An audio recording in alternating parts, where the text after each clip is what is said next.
Hi, I'm Alma, and I am a teacher in the Quantum School of Zen in Vienna, Austria.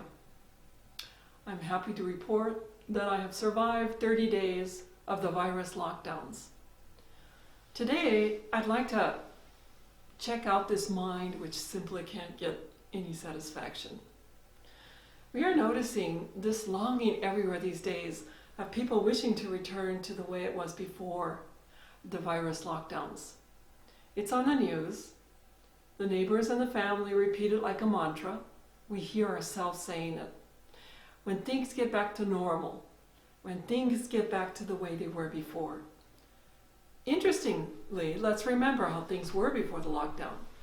How many of us had a longing for days that were long and peaceful, stressless, not having to go to work, perhaps less noise in the city, not so many cars, not so many buses, perhaps a nice time where we're not in this complete rush to get from here to there. Kind of like it is right now after the lockdown. So before the lockdown and after the lockdown, these are two different times, but the nature of this wanting mind is the same. This mind is always longing for something that isn't the way it is right now. And it's pointing to a desire mind continuously. So it's kind of like pointing to the illusion of before and after. Before and after. Then what? Well, what about this very moment? Before this moment and after this moment. This is the illusion we refer to when we recite the 4 great vows. I vow to cut through the numberless illusions. What are you observing in this very moment? If we observe with complete attention, then we immerse ourselves in the truth of this moment. Truth happens only in the moment. Illusion happens before the moment and after the moment. Because before and after are actually concepts, and they are based on anything other than direct experience. Actually, right now, I pay attention to a beautiful afternoon, a late afternoon in Vienna. The sun is kind of going down. Outside, I hear the delivery men getting ready to deliver the pizzas around half of the neighborhood. I also am hearing the bell of the church in the far distance. And down the block, there's an opera singer. And she's practicing her scales. She's practicing her arias. It's probably because she can't get out of her apartment either. I hear every now and then a bird twitching. In the 7 years that we have been in the Vienna Zen Center, I've never heard the birds because there's so much noise from the city. So I have a question.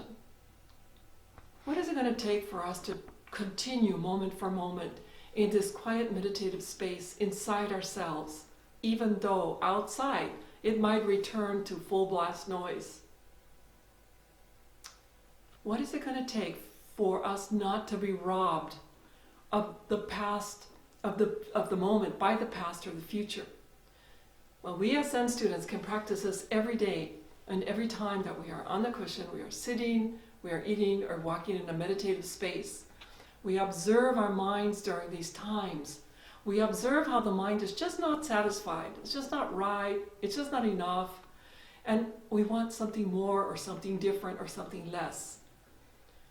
Well, we can actually choose consciously to stay closer to the moment.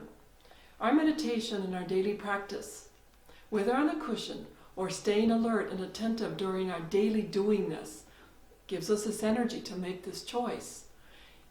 This energy allows us to awaken to our true human being nature. Awakening allows us a clear response to the situation in front of us, perceiving our relationship to that situation, and finally, understanding what our job in that very situation is. Let me give you some advice. Start easy.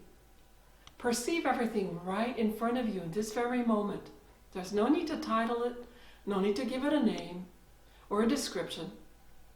Just 100% look, just hear, just smell, just sense. Just be awake in this very moment. And be awake to the shift in your mind as you're going through this moment by moment. This is called fully engaging in life in this very moment. Thank you.